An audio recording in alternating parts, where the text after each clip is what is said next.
Olá, olá! Chegamos então ao 15º vídeo de uma série de vídeos tutoriais sobre os princípios básicos da lógica informal.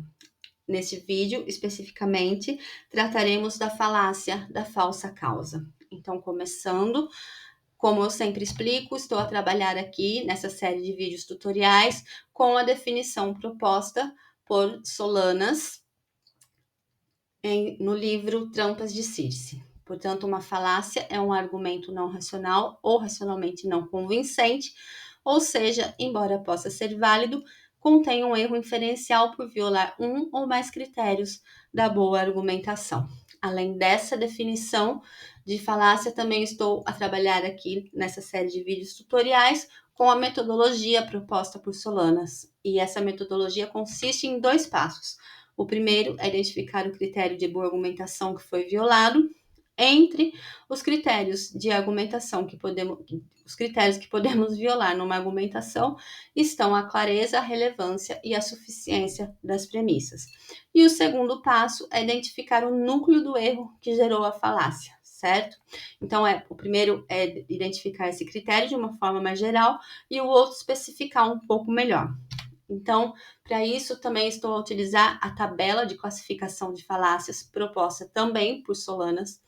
Aqui, a gente está só a ver uma parte da tabela, está em espanhol. Entretanto, para quem quiser e tem interesse ou precisa estudar melhor ou memorizar a questão das falácias, eu adaptei essa tabela para o português e disponibilizei uma imagem dessa tabela no meu blog. Então tá ali um link, é só acessar, não peço e-mail, não peço nada. O link tá lá, é direto para as imagens, ok? Bem, então a falácia da falsa causa, ela viola o critério da suficiência. E como? Qual o núcleo do erro? O núcleo do erro está na própria atribuição de causalidade. Então, é um argumento falacioso por uma falsa atribuição de causalidade e um núcleo do erro especificamente por uma correlação coincidente. Então, atribui-se uma falsa causalidade por algo que é simplesmente uma coincidência correlacional, ok? Bem, a Solanas, ela considera que não existe uma única falácia da falsa causa, mas sim falácias, né? Um conjunto de falácias da relação causa e efeito. E esse conjunto de subtipos, eles violam o critério de suficiência argumentativa, pois as premissas não oferecem razões suficientes para sustentar a conclusão causal, ok? Especificamente essa que estamos a tratar, entre esse conjunto de falácias da relação causal, seria bem esse nome que está ali entre parênteses, logo abaixo do título. Post hoc ergo propter hoc, desculpa. Isso significa, numa tradução literal, depois disso, logo por causa disso. Então, é justamente essa correlação. Esse nome ele descreve essa correlação que fazemos quando fazemos um argumento falacioso, ok? Por falsa causa. Depois disso, logo por causa disso. Então, ocorre uma correlação coincidente que é cometida quando se pressupõe que, pelo fato de uma coisa se seguir a outra, então a primeira teve de ser a causa da segunda. Voltando à metodologia proposta por Solanas, temos então que o primeiro passo, a gente identifica o critério que foi violado, como já foi mencionado. Esse critério violado é a suficiência, certo? Logo, isso significa que as premissas não fornecem razões suficientes para justificar a relação causal afirmada. Lembrando que, para que haja uma falácia, tem que haver necessariamente um argumento, ok? E, no caso, um argumento ele é constituído de pelo menos uma premissa e uma conclusão. Pode ter 2, 3, 4 premissas, mas sempre uma conclusão. E o objetivo de um argumento é que as premissas elas apoiem a conclusão. Quando isso não acontece, temos, portanto, uma falácia ou, no caso, um mau argumento, tá bem? O segundo passo da metodologia proposta por Solanas está em identificar o núcleo do erro que gerou a falácia. E no caso da falácia da falsa causa, esse núcleo do erro está em inferir uma relação causal sem evidência empírica ou lógica adequada. Então, costuma ocorrer, uma confusão de correlação com causalidade, justamente por ignorar causas múltiplas, por inverter a direção causal ou por supor cadeias causais inevitáveis sem justificação adequada. Também ocorre de confundir sequência temporal com relação causal e entender que a mera sucessão de fatos e eventos não garante causalidade. Pode haver uma terceira causa comum ou simples coincidência, ok? Então, na sequência do vídeo, vamos ver um formato discursivo da falácia de falsa causa. Temos, portanto, esse formato, lembrando que também é importante lembrar disso, que as falácias informais, o problema de uma falácia informal, ela não está necessariamente na forma, mas sim no seu conteúdo, que é como a gente já viu várias vezes. Então, o modelo de argumentação costuma acontecer mais ou menos assim.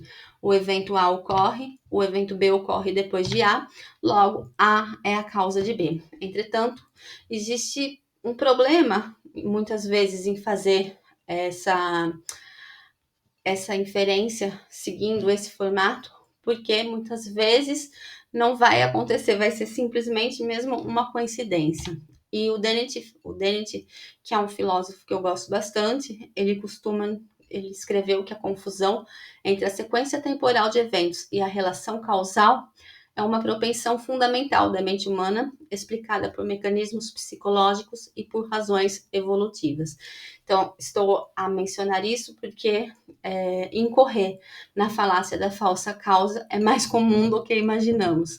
Então, todos corremos esse risco, porque é comum a gente atribuir falsas causas entre eventos, ok? E Dennett também, ele explica que Hume também formulou isso da falsa causa de um jeito muito interessante, que eu vou apresentar aqui na sequência. Então, o primeiro ponto é que só vemos uma coisa depois da outra, quando algo acontece.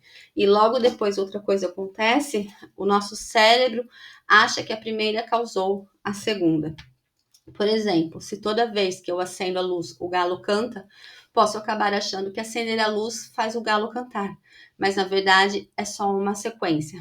Hoje já sabemos disso, mas vamos supor que seja um fato novo, algo diferente, que um evento ocorre, o outro ocorre na sequência e a gente associa esses dois como essa correlação coincidente, entende? E atribuímos essa causa a esse evento. Então, para aquilo, nesse caso que a gente sabe, que não é acender a luz que faz um galo cantar, certo? Mas é só um exemplo de coisas que podem acontecer e a gente não ter conhecimento de fato sobre o que causa e atribuir essa falsa causalidade. O segundo ponto é que o hábito cria uma ilusão, no sentido de como estamos acostumados a ver certas coisas acontecerem juntas, relâmpago, trovão, fogo, calor, o cérebro cria o hábito de esperar uma coisa depois da outra.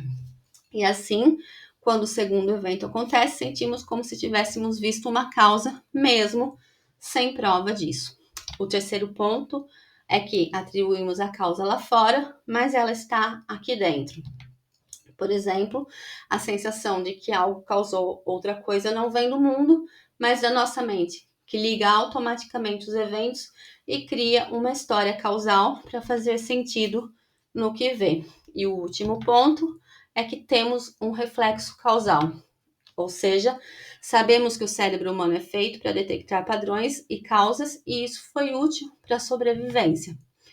Mas esse mesmo mecanismo também nos engana, que é o caso quando ocorre uma falácia, pois vemos intenções, forças e causas até onde não há nada disso, como quando vemos caras em objetos, em coisas assim, certo?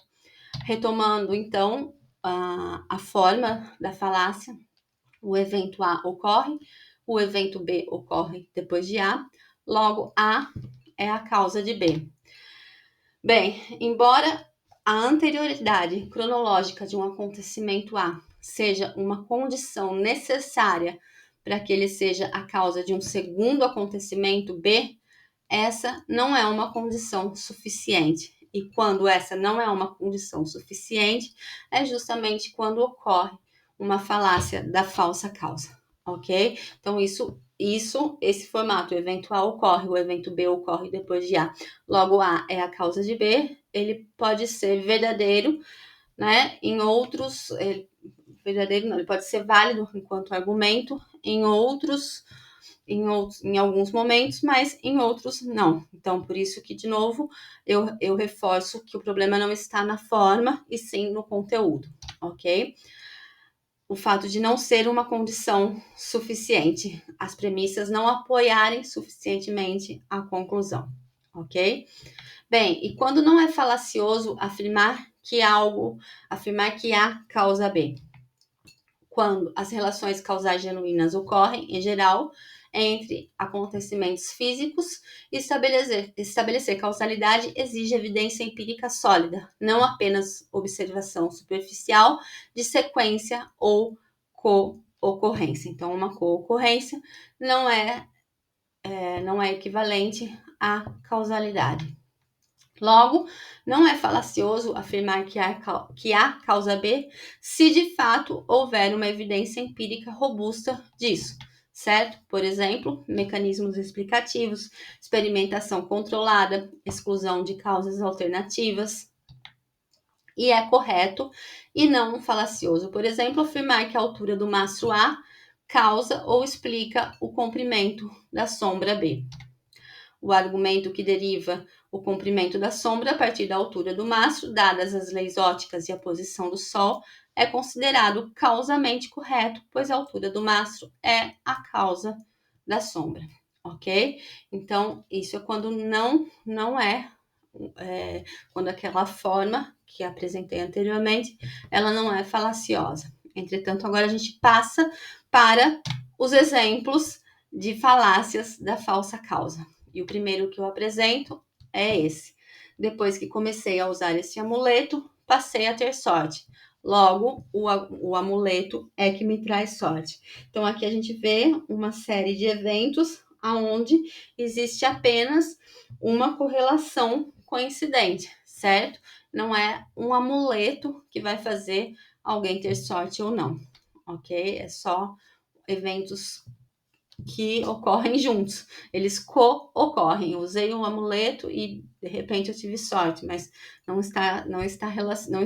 são eventos relacionados. Segundo, aqui, as infecções por poliomielite já tinham diminuído 90% quando a vacina foi introduzida. O mesmo aconteceu com o sarampo e sua vacina. Mentiram para nós em grande escala. Esse é um argumento real, foi extraído de um dataset que eu tenho de desinformação, na verdade, de misinformation sobre ciência. Então, é tipo de coisa que as pessoas falam mesmo. Aqui, ele sugere que a vacina não foi a causa da redução das doenças, apenas porque a queda já vinha ocorrendo antes da sua introdução. De novo, confunde correlação temporal com relação causal real. O outro exemplo é de astrologia, onde uma pessoa diz que o posicionamento dos astros no céu sugerem que se a candidatura de Kamala Harris for confirmada, ela ganhará as eleições. Então, aqui, essa afirmação, ela supõe uma relação de causa e efeito entre o movimento dos astros e o resultado eleitoral, sem qualquer ligação real entre os dois, ok? Aqui, uma outra afirmação também relacionada com astrologia, onde uma pessoa diz que os trânsitos lentos têm relação com os fatos que aconteceram na vida da pessoa. Aqui assume que correlação implica causalidade, né? O fato de eventos astrais coincidirem com acontecimentos pessoais não prova que um cause o outro, ok? Um outro exemplo também tá aqui, a Covid não foi tão ruim quanto a vacina, e a minha professora sempre fica doente depois de tomar a vacina da gripe. Então, de novo, vemos uma correlação coincidente, ok? Então, é mais comum do que a gente pensa e também é muito frequente ver argumentos assim, ok? Como refutar, então, a falácia da falsa causa? A refutação, portanto, ela começa com demonstrar que a correlação observada é, na verdade, uma coincidência, mostrando que o efeito teria ocorrido mesmo sem a suposta causa, o efeito teve uma causa diferente daquela que foi indicada. No caso do efeito conjunto, é preciso identificar os dois efeitos e mostrar que ambos são causados pela mesma causa subjacente. No caso de causas insignificantes, deve-se identificar uma causa mais significativa. E no caso de inversão, deve-se expor um argumento causal que mostre que a relação entre causa e efeito foi invertida. Essa refutação foi extraída desse guia que está aqui nas referências, que é chamado Guia das Falácias, ok? E com isso eu finalizo esse vídeo das falácias. Eu acho que, se eu não estiver enganada, tem só mais um e encerro mesmo o tema das falácias. Ficamos por aqui. Até a próxima. E como eu sempre digo, ânimo com os estudos.